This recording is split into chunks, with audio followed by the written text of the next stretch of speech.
so long that I already fucked that up. Usually I start with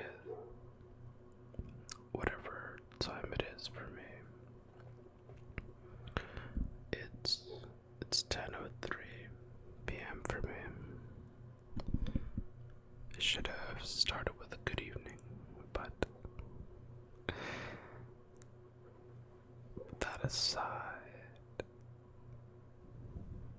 welcome back. This is I've been meaning to come back to YouTube for a while. For my YouTube apps, and you'll have to excuse the lack of commentary on what's happening with the model for a little bit. Not for too long, just while I feel like I owe you guys an explanation for why I've been gone. But as soon as that's done and out of the way, I can tell you guys a little about what we're working on. But honestly, for YouTube, there really isn't a good reason why I left YouTube or why I stopped posting for a while. I just decided to take 1 week off from the pressures of, preparing a video for the week and uploading it and editing, all that shit. I took 1 week off, and I liked it so much. 1 week turned to 2, turned to 3, and yeah, that's all she wrote. That's all I need. I was also really getting into streaming, and the channel was growing pretty well. I decided, fuck it, we'll just chill on Twitch, but slowly and little by little, like I started to lose interest in YouTube. Recent events have made it difficult to stream nowadays. So, in order to, keep doing what I like doing, I've decided now's the perfect time to come back to YouTube. This time for good, or at least for a long while. And eventually, I'll be back to trying to tackle both YouTube and Twitch. But for now, I'll be doing 2 YouTube videos a week. One on Wednesday and another on Sunday, which is kind of cool. It's the reason why I'm back sooner than I expected to be. I didn't expect to be back for a while, and I'm glad to be back. If it hadn't been for what we got going on Sunday, I probably would have procrastinated my return. I'm glad I'm back sooner than I expected. Now I can't talk myself out of it. But we're back, and I hope you guys are excited about this video. Thank you guys for sticking around. I've been absent, but I haven't been idle. Why? You know what? I don't need these headphones. Fuck these headphones. This stupid robot voice lady. I need to get new headphones. Just set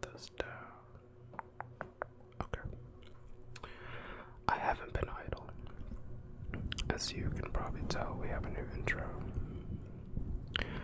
And you'll see at the end a new outro. I also plan on doing more, for lack of a better word, more common ASMR triggers. And yeah, just things like that. I'm also thinking of including a bit of ASMR music, a bit of ASMR tunes. I know two awesome, fantastic artists that make really, really good and relaxing music. I want to ask them for permission to have their music playing in the background of this, either along with some whispers or soft speaking, or just by itself with the video of the work flow, the modeling, or whatever we happen to be doing that day. Sculpting, texturing, animating. We're gonna get into animation. I've been working on that too. But finally getting to the model. Good Lord, it's only been 7 minutes. 7.5. Getting back to the model. I'm doing this sword for some really, really awesome people on Twitch. So one of the reasons why I can't one of the reasons why I've stayed away from streaming recently is my younger brother was diagnosed with leukemia, and I let a few people know from my Twitch world, people that I mod for, people that I view regularly, and who I consider close friends now. I let them know that I wouldn't be around, and that I wouldn't be streaming and stuff anymore, or for a while. One of the streamers, a fellow ASMR boy on Twitch, his name is Fox and the Raven. He offered to do a charity stream for my little brother. This dude fucked around and raised, we're currently at 2,140 something, 46 with 69 cents, something, somewhere around there. I have the names, I have the numbers, I just don't have the total, because the donation, the charity stream hasn't ended yet. It's still going, so I've been keeping track of the names for that, because I plan to do something special for them, and it involves this sword. I hope I'm not moving the key as I'm holding this thing. But he volunteered to do that for us, and it's been super cool. It's been super cool, super helpful, and I wanted to do something to show my appreciation for those who are helping out. So one of the things I'm going to do is I'm going to put their beautiful names on the blade of the sword,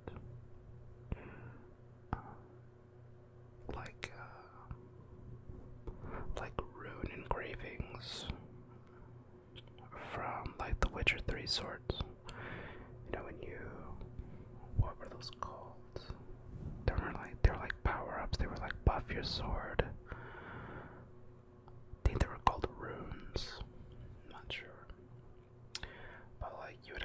poison rune that you would apply to your sword, and it would give your sword the ability to do like 15 points of damage or something like that. But the visual representation that it was actually applied to the sword would be,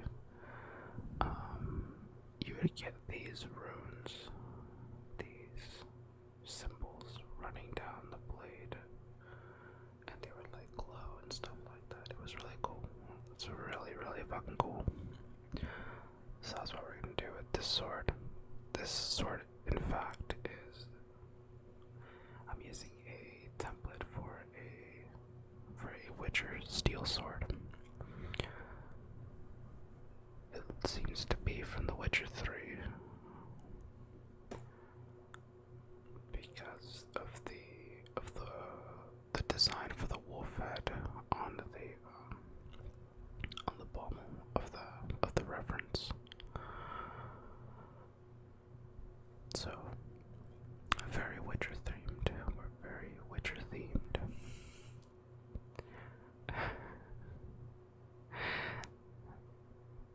Right here, I'm trying to figure out how to rotate this thing. I don't think I've shown the reference that I'm using for this yet, but we have the templates that we've kind of got a good look at, or a decent look at.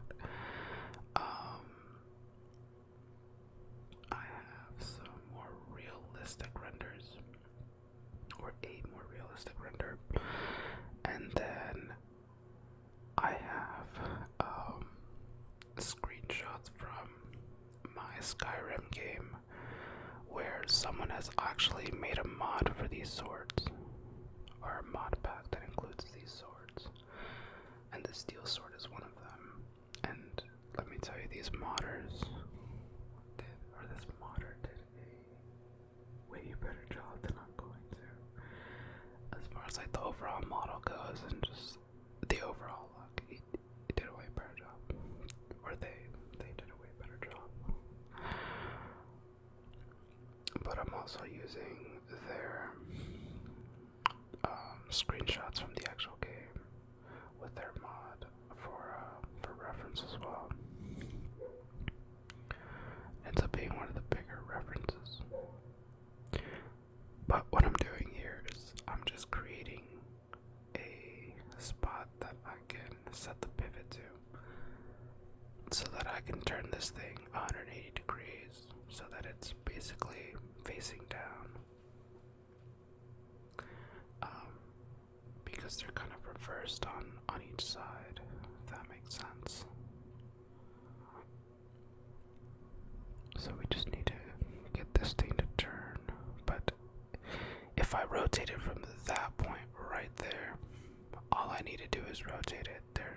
Nothing's gonna be misaligned or moved out of place.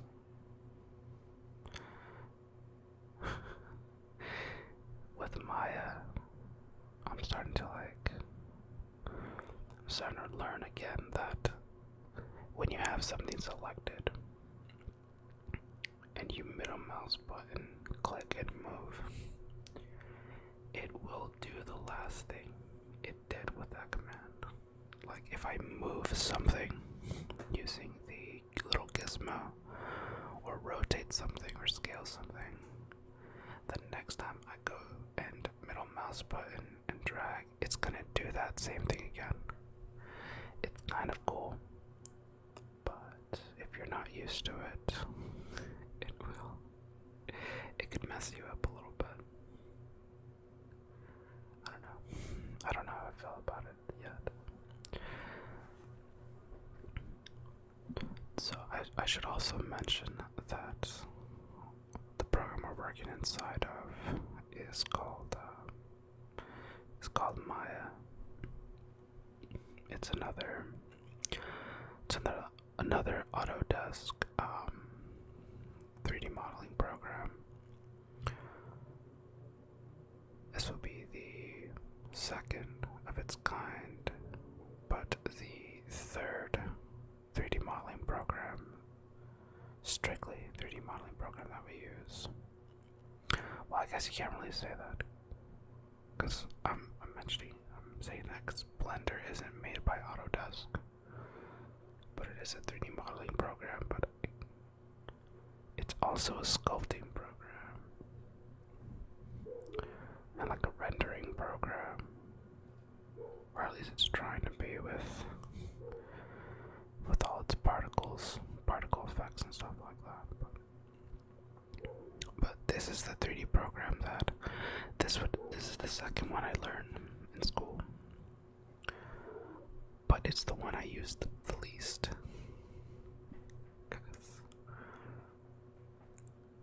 We started off school, and I think I've said this before, but we started off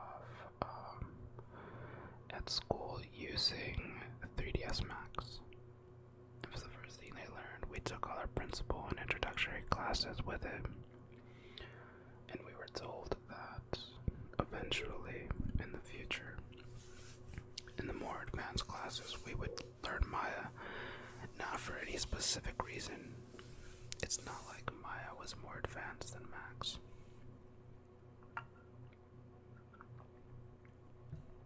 But they were just gonna keep it that way. That's the way they had been doing it. But when I got to those later classes, to those advanced character modeling, or advanced animation, whatever, the instructors weren't very strict about that rule. Basically, they told us, if you want to use Max, use Max. I'll be teaching you guys Maya, but I'll also teach you guys how to do the exact same thing in Max. If you want to use Max on your projects, use Max. If you want to use Maya, feel free. And at this point, I was a procrastinating little bastard. So I struggled to find time for projects as it was. So I asked myself, like, do I want to struggle with, do I want to deal with the struggles of a project as they are, and then on top of it, throw in the struggles of learning a completely new 3D modeling program? I was like, nah, fuck that. No, we'll keep going with Max. We'll become really good at with 3ds Max. We'll put off Maya for as long as we can. Sorry, you guys are gonna hear dog barking. I'm so sorry about that. Let me see if I can do something.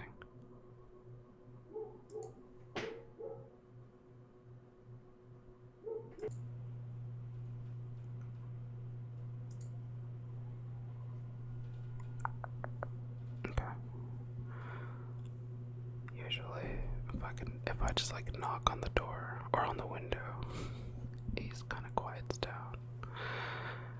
I used to have to do that during live streams.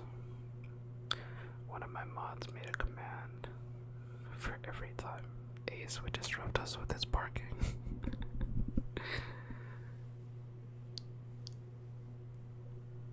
But, dude, the pommel here, we're gonna do something pretty cool with it. But I don't think you guys will see that until the next video. I was telling my brother, I was like, I'm not gonna make these video series as long as I used to. Like, I'm cutting out a lot of the boring shit. So this sword, it's completed and it's done. And I could have made 3 videos out of it. There was this one with the initial build, even though I kind of like started with part of it already done. Just because I wasn't sure how well I would be able to model inside of Maya. I haven't touched this program in a minute. In a hot fucking minute. So I think I built, what was it, the handle and,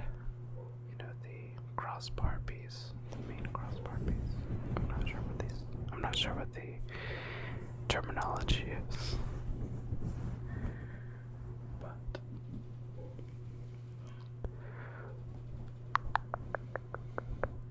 like I said, I wasn't sure how well I remembered everything.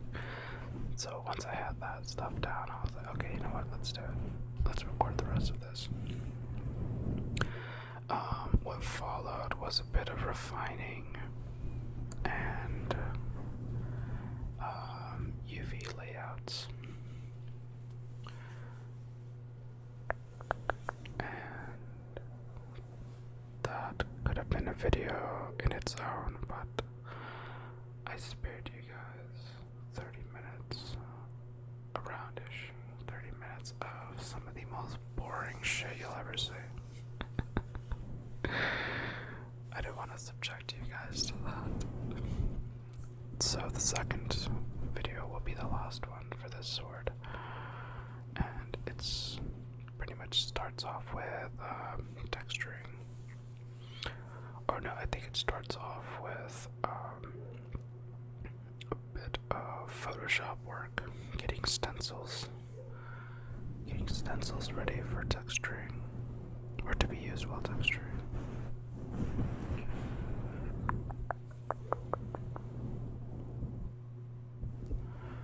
Here we're just adding support edges because I wanted to kind of keep this the base model for this thing simple and kind of low poly. In Max, at this point I would use a handy little tool called the Swift Loop tool that can add a line segment in between, or in the space, in whatever space you wanted, like in between two edges or something like that. But if you hold shift and then do it, it kind of like locks in the center, or just perfectly halfway between two edges, two line runs. And it also smoothens it out. It adjusts the model into a more smoother curve. I would have used something like that all up and down this model here of the handle if I was in Max. I don't believe Maya has a similar tool. I could be wrong.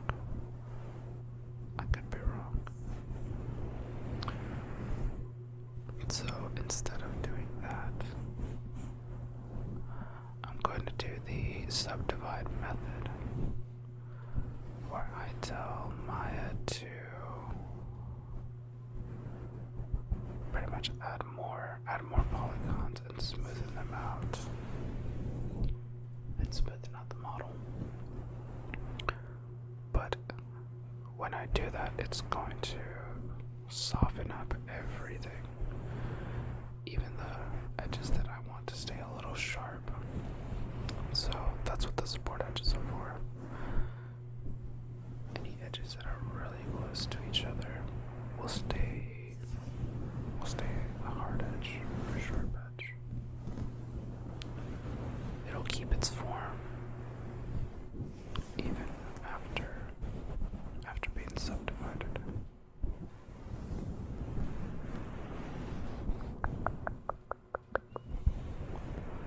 There's the Witcher wolf head logo. It has something else on the top. I'm looking at the top left viewport. Looking at the right side of that pommel. Has something sticking on there. Not sure what that is. But we'll add some support loops to that edge. So you can get some sharpness to it, but it's not enough. Well, for that area it is.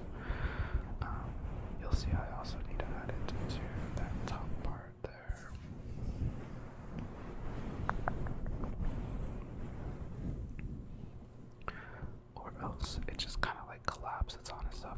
to see what happens or what the difference is between those. I think I end up going with, I keep 2 segments on there just to have supporting edges on both sides and on the top. Once again, if I was in Max, I would add a supporting edge for the faces. But they're not that necessary. You see, it came out pretty well. See, now it keeps its form. It's smoothed it out. It's not as hard as it was before, but it also doesn't just collapse on itself after being subdivided or smoothed. And then there was this thing where, like, edges don't just bend like that, or at least they shouldn't. There has to be a vertex in between, somewhere in between those lines for them to bend that way. That's what I was like trying to say. Like, there's no vertex there. What the fuck could that be? I think that's just how Maya lays it out when it's smoothened that way. I don't know. I don't think it was necessary to smoothen out the little curved pieces there at the end. But this thing for sure.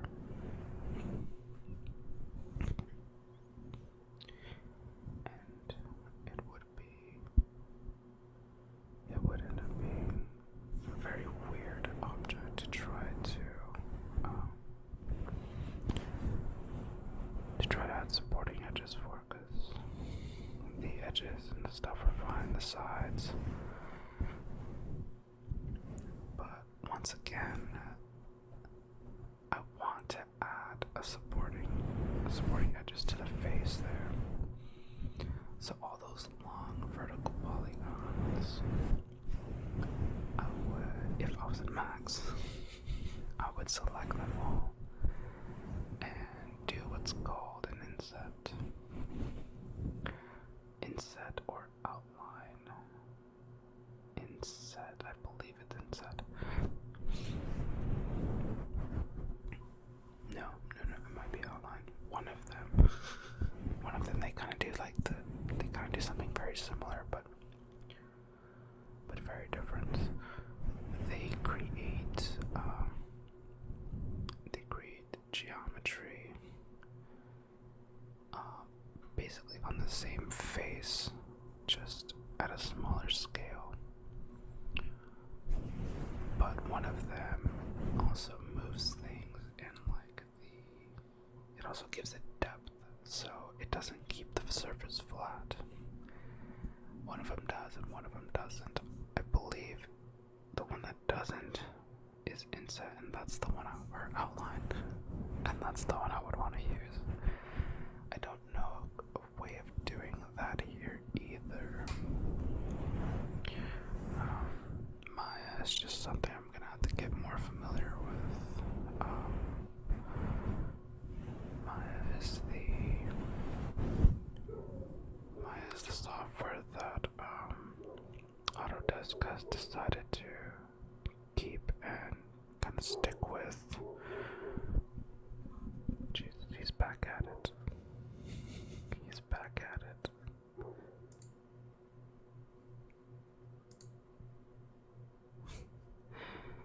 Ace says hi, by the way.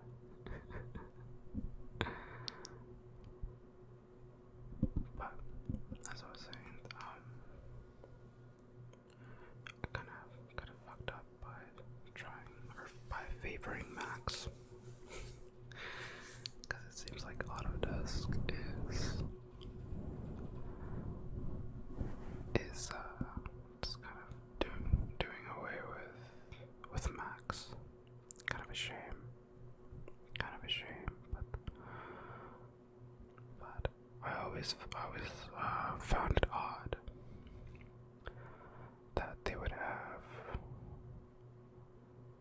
both Max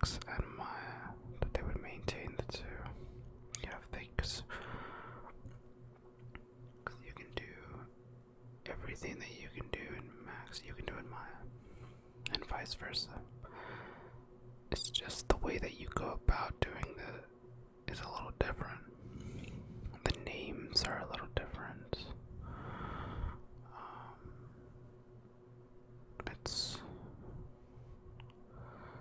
It's a little weird. The navigation is different, even though they've made attempts to, like, I think in Maya, under preferences, you can change your navigation to be either like Maya normally is, or more Max friendly. So it kind of like mimics its navigation and controls and stuff like that, but the terminology will always be different. Like even some of the what would you call them? The deformers.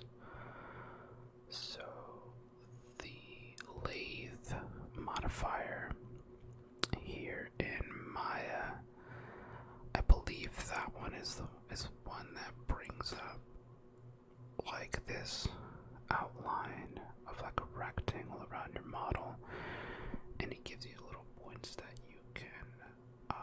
you can select, and you can use those points to alter the shape of your model very quickly, very very effectively. It's useful. I've found it useful for several things.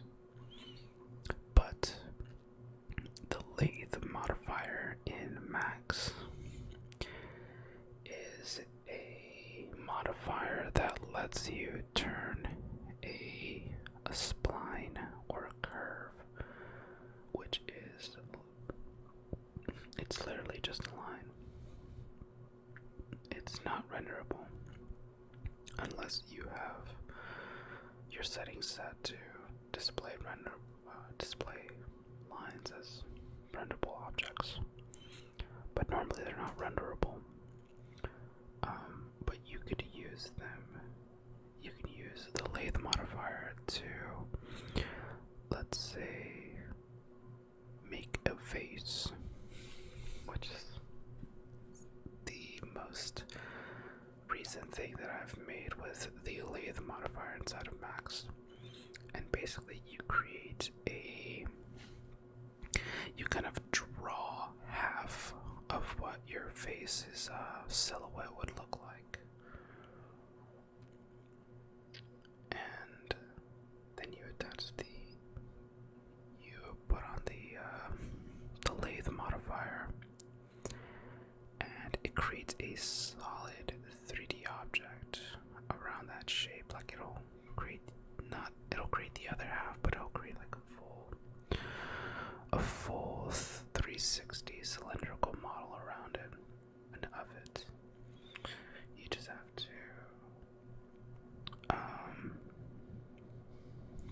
just have to edit the pivot point, because it might end up a little too close, and just separating it out could fix or make the model look more accurate to what you're looking for. But it's pretty cool. It's a pretty cool modifier, and I'm surprised we haven't used it for these series, and probably for as long as this channel is up and running. I will be using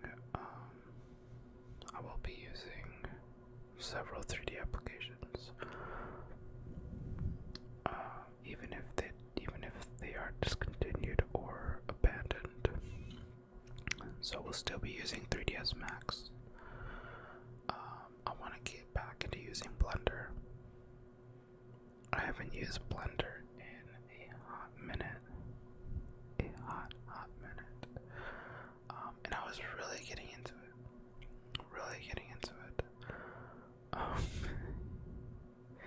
Even though I don't think I told you guys, I'm sorry. I don't know what the hell that sound was.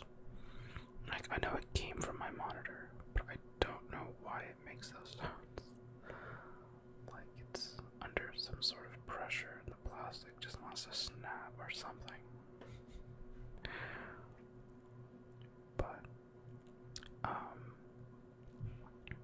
yeah, I think it was that during the time when I wasn't posting on YouTube anymore and I was just focused on streaming on Twitch. I was doing a fan art of a game called Bug Snacks, and it was the modeling was all done inside of Blender, except when we got to a point where Blender was fucking up something with the UVs. It was just an absolute nightmare. Off stream, I had to take it inside of Max, and not only did I thought I was just gonna have to just unwrap it inside of there, but it turns out the UVs were fucked up because of the way that it was modeled inside of Blender. It didn't like what I did there, so I was like, okay, fuck that kind of. At that point, dude, before that, Blender was looking amazing. Blender was fucking dope. And I just had to discover a little flaw. I was like, son of a bitch. But no, it was, I liked it for the time that I was using it. And when I was finally getting used to it, it was really cool. It was really cool, and I want to keep using it. I want to get better with it, because I feel like Blender is on the rise. Plus, it's fucking free. Autodesk's licenses are a pain to keep around for longer than a few months. Oh, and this is something I didn't know. So, I never really was a fan of the way that you aligned things with Maya. So here I'm trying to align these vertices here, which I would later go on and regret and redo that later. In Max, you kind of select all the edges or vertices or objects that you want to align, and you kind of there's little align buttons, and you can choose what axis you want to align in. In Maya, as you can see here, you just kind of like scale. And what I didn't like about that when I first learned about it was that it didn't tell you when you were perfectly aligned. It would let you go past the aligned point, and kind of like you would kind of like reverse the shape almost. But nowadays, it seems to lock when you're perfectly aligned. And when I say lock, I mean absolutely lock. Like you can't separate them anymore. You can't disalign them anymore, even if you wanted to. Which I don't know how I feel about that yet.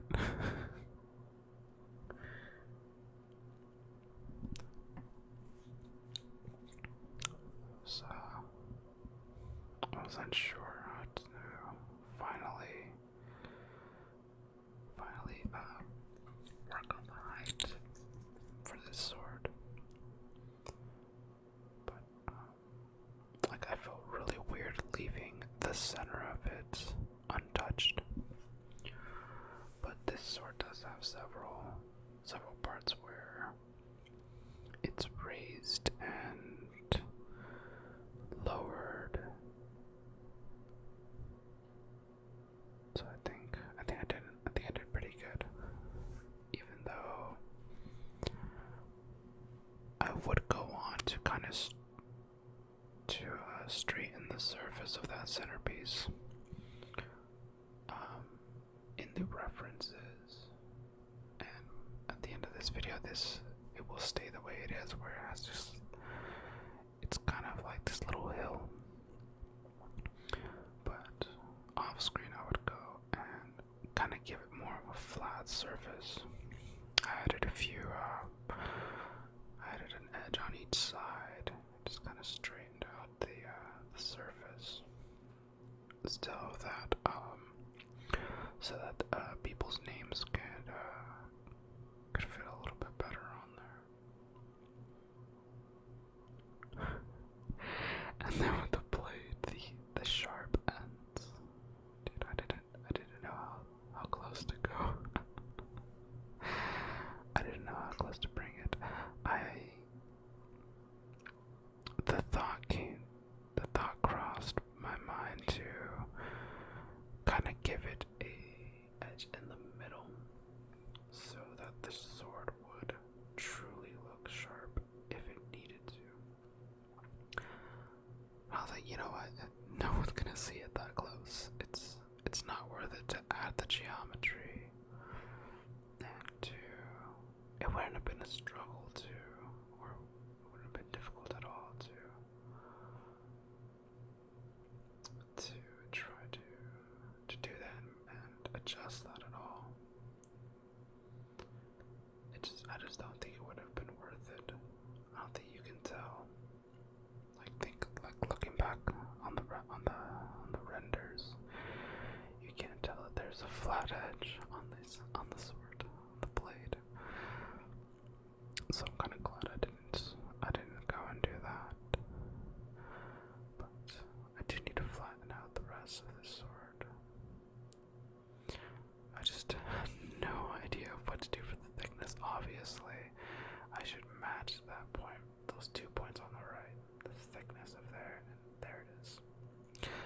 I could make sure they were properly aligned and scale them, but I think I just figured fuck it. Then there was adjusting the width of the sword. This is where a lack of a side view template kind of screwed me over. Luckily, I was able to rely a bit on the screenshots from my Skyrim game. That kind of came up in a huge way. Like this is a perfect view. Like that's how, like, you could see how thin it got, but you could also see how thick the blade actually is at the starting point. God, it would be brutal to be cut by that side or by that part.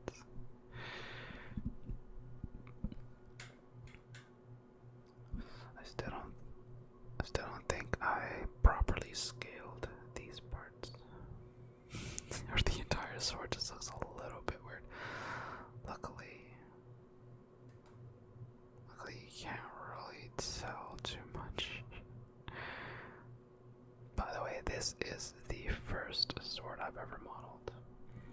I've done weapons in the past. I've done an assault rifle from Halo and a Desert Eagle handgun. But this is the first sword I've modeled. That's pretty cool, I think. But I think we're gonna wrap up here in a few minutes. Once again, thank you guys for sticking around. I'm glad to be back and making cool stuff with you guys again. Expect more tutorials and voiceover commentary videos like this for a while. But thank you guys for watching, and I hope you guys enjoy the rest of your morning, day, or afternoon. Later, guys.